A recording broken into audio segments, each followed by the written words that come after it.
Okay, we are continuing in Chapter 7. This is Part 4 of the First Global Revolution. There are, however, only palliatives or delaying measures. The fundamental issue is how to secure a massive reduction of fossil fuel combustion in industry. It is frequently stated that transition to the post-industrial society will lead to considerable energy saving. It is true that the microelectronic technologies are not energy intensive, but their main applications are in the growing important information sector rather than in heavy industry, where through control techniques they can contribute greatly to energy efficiency. We have to remember that in an information-dominated society, we shall still need heavy goods, chemicals, and other traditional manufacturers, just as agricultural demand was still needed after the Industrial Revolution had taken over. Reduction of fossil fuel use by industry, at least in the short and medium terms, requires either considerable technological innovation, both in manufacturing methods and in the energy efficiency of those in present use, or else a drastic reduction of industrial activity. This would necessitate a radical reorientation of the economy, taking into account the intricate relationships of economic activity, ecology, and technology. This is not a task which governments can be expected to do effectively. It calls for new forms of government-industry cooperation. Here, the Japanese model may have something to contribute to the West. A number of European countries, notably Norway, Sweden, and the Netherlands, are already discussing these problems seriously and determining targets for their national contributions towards reduction of the global CO2. Sweden, for example, has a requirement to maintain CO2 emissions at the 1988 level while retaining its policy of phasing out nuclear power. How these targets can be achieved is another matter. These initiatives are indeed a useful start, and similar exercises are needed in other countries. Coordinated effort also exists at the international level and is already under study in the EEC. The social as well as the economic consequences of a drastic cutting back of industrial activity are mind-boggling and will be taken up later. In their own interest, the developing countries will have to share the burden of stabilizing the global climate, and their influence in this will increase rapidly with demographic and industrial growth. Development in these countries will inevitably increase energy demand, and much of this can only be in the form of fossil fuels.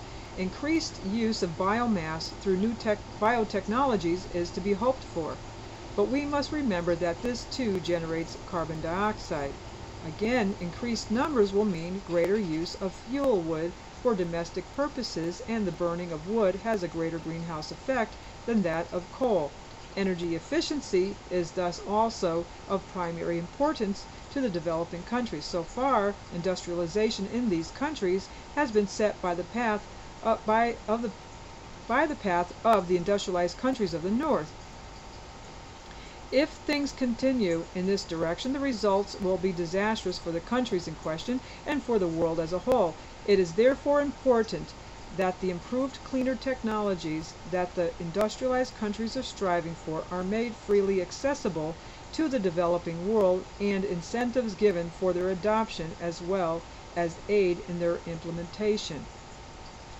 So far we have concentrated on carbon dioxide, the classic greenhouse gas, but we have to remember that a whole range of other minor components of the atmosphere contribute to about an equal extent in the effect. Methane is one of the most important, and its origin in the air requires much more knowledge from research. Oxides of nitrogen are also critical. Their main source is from agriculture, and especially from the present excess use of fertilizers. This also raises the question of energy use in agriculture, which has increased greatly in recent decades. There is a pressing need for the agricultural authorities to take up the question of making their industry much less energy intensive and of reverting to more organic systems. This is desirable also in the expectation that oil prices, hence nitrogenous fertilizers, will be much more costly in the future. And I've got another one of these boxed inserts, and it says, "Whatever I dig from thee, earth, may that have quick growth again. O purifier, may we not injure thy vitals or thy heart." And that's Hymn to the Earth, Atharva Veda, 3000 BC. We have already stressed the need to bring a halt to the elimination of the forests as the second path to CO2 reduction. It is estimated that for the world as a whole, a quarter of the carbon dioxide emissions originate from deforestation. Within the developing countries taken as a whole, it is 1/2. In Latin America and some parts of Southeast Asia, it is as great as 3/4.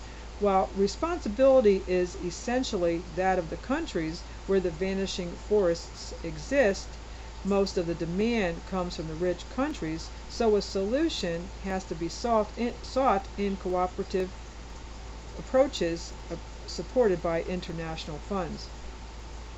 It is important that flagrant cases of destructive resource policies should be subjected to international discipline. This applies, for example, to Japanese activities of deforestation and whaling.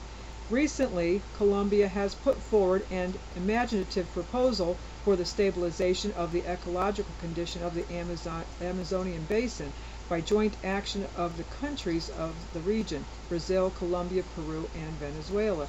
Such a scheme would involve international financing and deserves urgent consideration.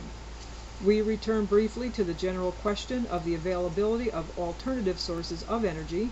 Our conviction is that unless sufficient clean energy can be developed during the next few decades, it will be difficult, if not impossible, to sustain societies at the levels now enjoyed by the present industrialized countries, and at the same time make possible an acceptable standard of living in the developing world. As already stated, prospects are not bright, but undoubtedly new possibilities would arise if concerted world efforts are made through research and development on the scale of the effort to put a man on the moon or the Manhattan Project during the Second World War. Motivation for doing so should be very much greater than for these two projects and should attract universal support. This would include efforts to provide soft energy such as solar economically and in quantity, and here the developing countries largely bountifully endowed with sunlight could play a big part. We suggest with the greatest reluctance that the nuclear fission option should be kept open as being possibly less dangerous than the combustion of oil or coal.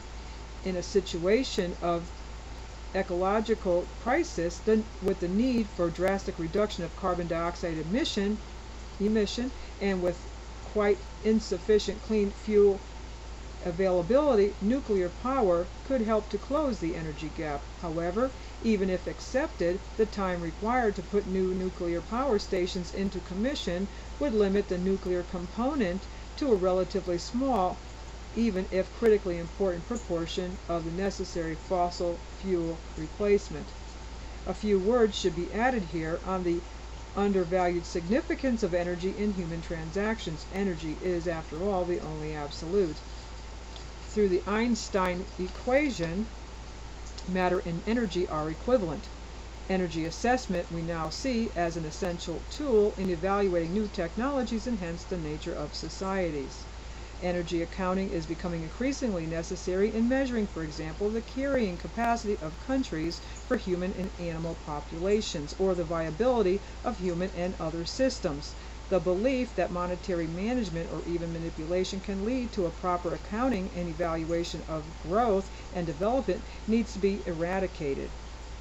Energy, on the other hand, is the driving force in the economy. Money is simply its surrogate. And we'll stop right there and pick up in the next video.